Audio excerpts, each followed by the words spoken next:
Yo procedo realmente de las ciencias de la comunicación y como tal me he adentrado más en los medios audiovisuales. Me he especializado en fotografía, documental, proyectos para cine y televisión. Y recientemente en la pandemia me adentré un poco al sonido directo, ¿no? Es como trabajar más, hacer envío de audio para la cámara, ¿no? Para que registre, digamos, ¿no? Lo que está sucediendo, lo que vemos y lo que escuchamos, digamos. Entonces, en ese sentido, yo me adentré un poquito al estudio del sonido, ¿no? Yo recuerdo que hace 15 años, cuando hice mi primer documental, voy a utilizar esta palabra que no se escuche tan fuerte, yo discriminaba el sonido, ¿no? Discriminaba el sonido en el sentido estricto que no le ponía atención, yo nada más me fijaba en la imagen, yo era un estudioso de la imagen, ¿no? Tenía años adentrándome a la fotografía, empecé a hacer fotografía análoga, revelaba en cuartos oscuros, todo, entonces siempre me preocupaba por la exposición, por bajarle luz a la imagen, al color, todo. Siempre me he especializado en esto, en la imagen. Pero recuerdo que cuando hice un proyecto documental, que fue personal, que fue un proyecto totalmente académico, yo agarraba la cámara y ocupé un lavalier que me prestaron, un micrófono, no sé cómo le llaman en Costa Rica, lavalier, de solapa, algunos le llaman corbatero, tiene muchos nombres, ¿no? Pero yo nunca le puse atención al sonido, nunca, ni siquiera me puse los audífonos, ¿no? Para ver cómo se escuchaba. Cuando llegamos a la isla de edición a trabajar el material, me di cuenta que había un micrófono falso y metía mucho ruido, ¿no? Un pequeño giseo. Me di cuenta que eso se resolvía en el momento cambiando el cablecito y poniendo atención al audio.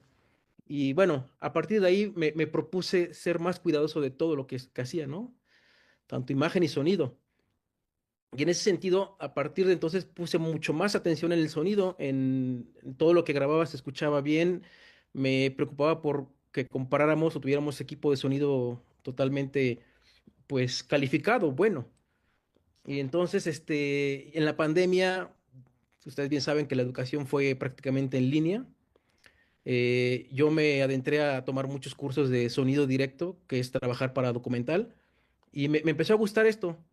Previo a la pandemia, yo trabajé en un documental en el desierto de San Luis Potosí, en una comunidad de 32 habitantes, y en ese momento trabajé con un sonidista que se llama Alejandro Ramírez, un buen colega. Y recuerdo que yo le daba indicaciones de, necesito que grabes el sonido, cómo choca con los árboles, con los nopales, quiero escuchar cómo a lo lejos se escuchan los animales, los gallos cantando, todo eso. Y todo eso que él grabó me encantó, me gustó. Para este proyecto que tuvimos el apoyo de Conaculta, recuerdo que por gastos de producción yo compré el equipo de sonido directo, ¿no? La microfonía, la grabadora, y ese equipo me lo quedé como tal, era ya mío. Entonces con este equipo me tomo el curso de sonido directo y quedé con ganas de hacer más cosas, ¿no? Llega la posibilidad después de la pandemia que el profe Otto llega en junio de este año a la Ciudad de México y nos imparte por medio del CENAR un hermoso taller, resonancias urbanas, y aquí es donde me adentro yo más al sonido directo. Entonces empecé a hacer piezas, pequeñas piezas para el curso, uno del metro de la Ciudad de México, que a mí quedé contento porque yo, de acuerdo a la teoría que nos presentó el profe de la escuela de Gresón, yo utilizo varias técnicas, ¿no? De reflexión, varias cosas y las implemento en esa piecita. Posteriormente el profe nos invita a participar en estas charlas y yo quería hacer una pieza de mi colonia donde vivo, la colonia Santa María de la Ribera, pero detecté que los sonidos eran como la colonia era muy silenciosa, ¿no? A lo mucho pasa a lo lejos un carro, no sé, yo detectaba cosas que no me gustaban. Posteriormente me meto a una pulquería que me gustaría explicarles qué es una pulquería a ustedes, porque es como un barcito, es como un bar, pero quisiera decirle bar, pero no cumple como la faceta de un bar, porque en un bar llegas y no sé, no quisiera decirle que es un bar, pero le voy a decir un bar, es complicado. Ahorita les enseño las fotos y Y en este lugar detecto que es contrario a donde vivo. Es un lugar muy ruidoso, muy ruidoso. Ahí está la música sonando, gente gritando, gente tomando. Y entonces dije, bueno, ahora tengo el problema que es mucho ruido.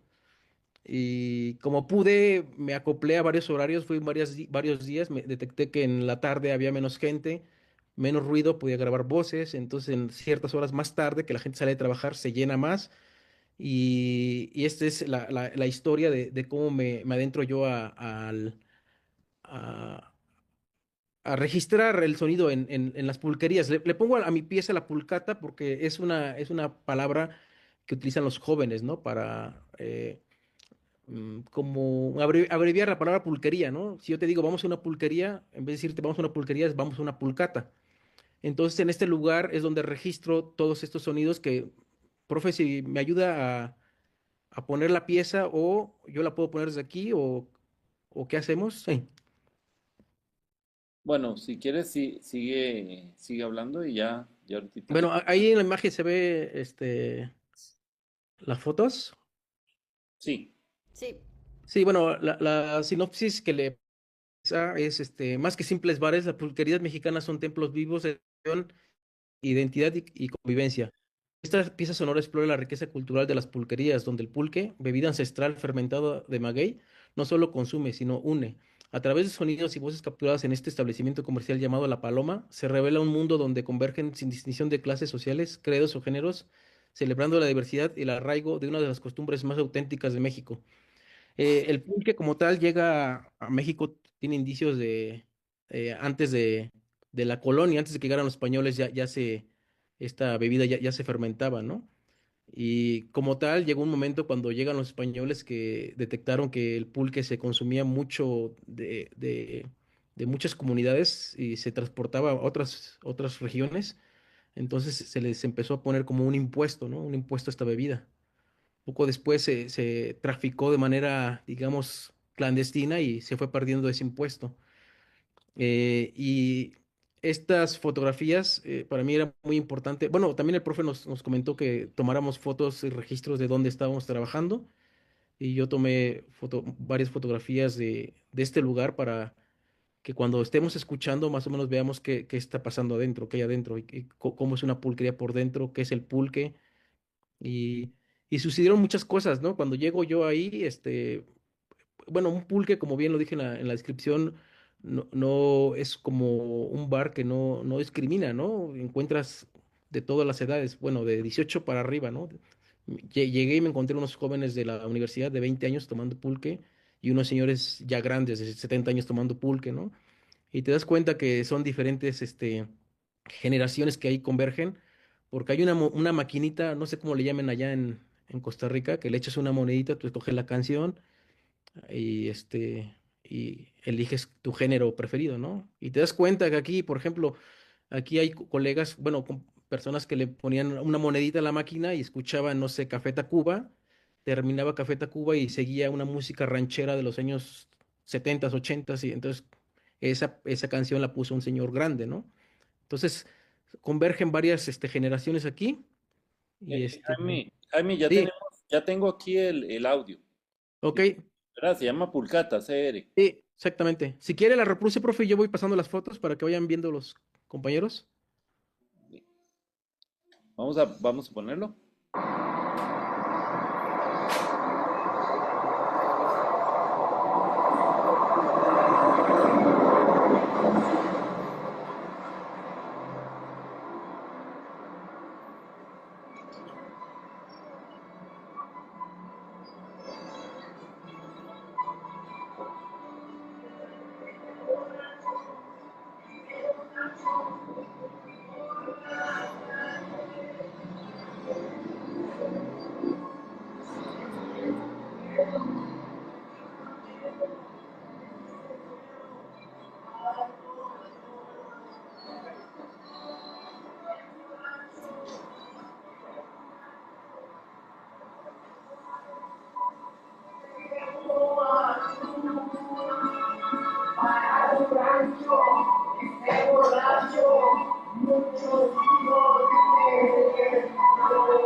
La computera, chamaquera, que muchos hijos ella le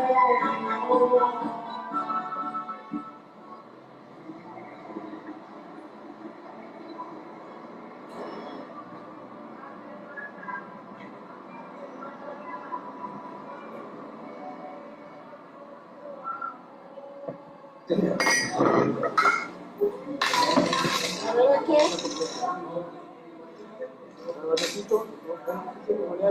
No, tengo no, no tengo de 10, no, tengo de 5.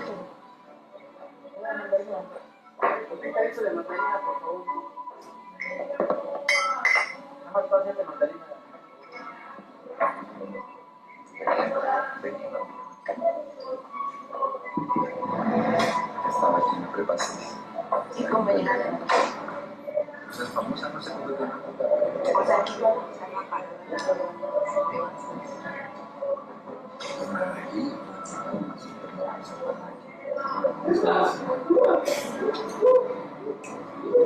Que veníamos caminando de la prepa 6. Había otra en ¿sabes? Sería pues la chica.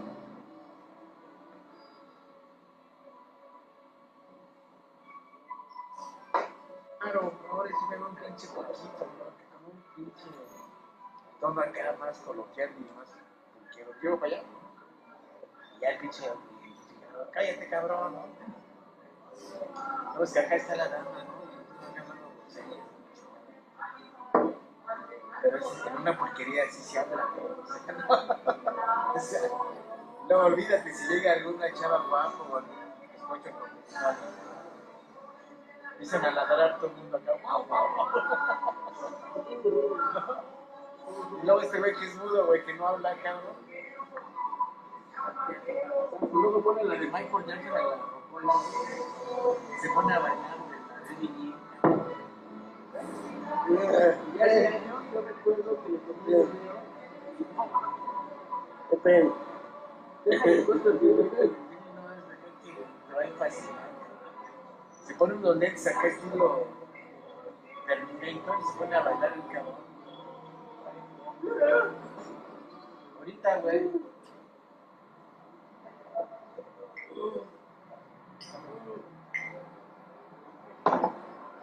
Ay, no hay mucha gente, güey. Ya cuando se pone, o cuando se llega. Antes de la pandemia, cuando se llenaba y se ponía hasta la madre. Cuando se llenaba de gente y luego ahí se era para bailar. Entonces tienes a 3 o 4 chavas.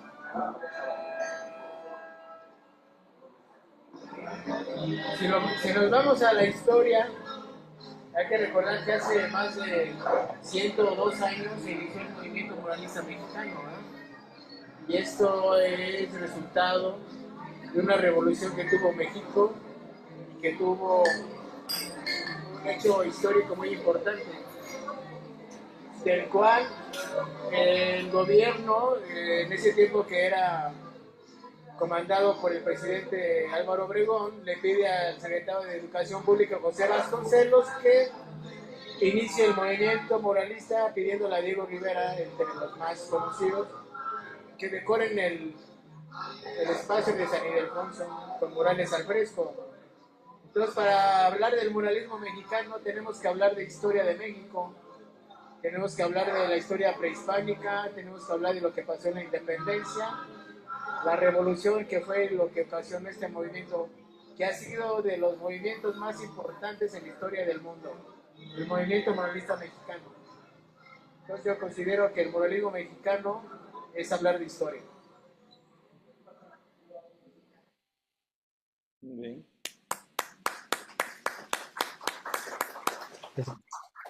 Entonces, esta pequeña pieza es un registro de lo que yo encontré ahí, ¿no? Sonidos, música de fondo, de fuera de la pulquería. Y les digo que ahí cuando fui encontré yo un muralista. Resulta que en las fotos vieron murales en las paredes. Era la persona que había pintado todos esos murales. Y bueno, y encontré una pareja de novios que platicaron cosas, cómo se conocieron en una pulquería. Entonces, encuentras todo tipo de personalidades ahí. Y es algo de lo que yo presento, güey. Espero se haya escuchado bien por allá. Sí, muy bien. Hagamos una cosa, tal vez 6 minutos más y pues vamos cerrando. Ok, bueno, y con esta pieza yo pretendo, presentar un poco más cosas de, mm, temáticas que a mí me gustan, ¿no? Que historias que contar de pueblos, de zonas arraigadas, zonas que casi no hay mucho foco, ¿no? Que contar. Yo en el documental me enfoco en contar cosas, historias de pueblos pocos conocidos, personas que difícilmente alguien le daría un micrófono para contar su historia de vida, ¿no? Entonces, esa es mi contribución. Sobre el pulque y el mezcal se han contado muchas historias y yo pretendo dar un pequeño aporte, ¿no?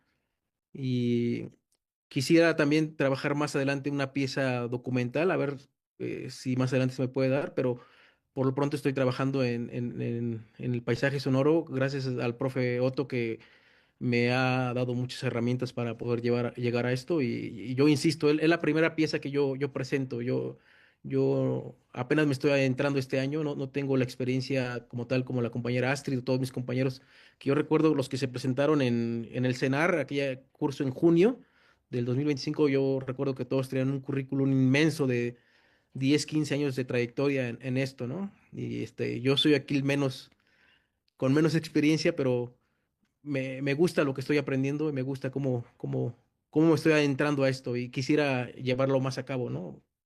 Entonces, con esto cierro, no sé, profe, le dejo la batuta. Bueno, yo soy de sociología.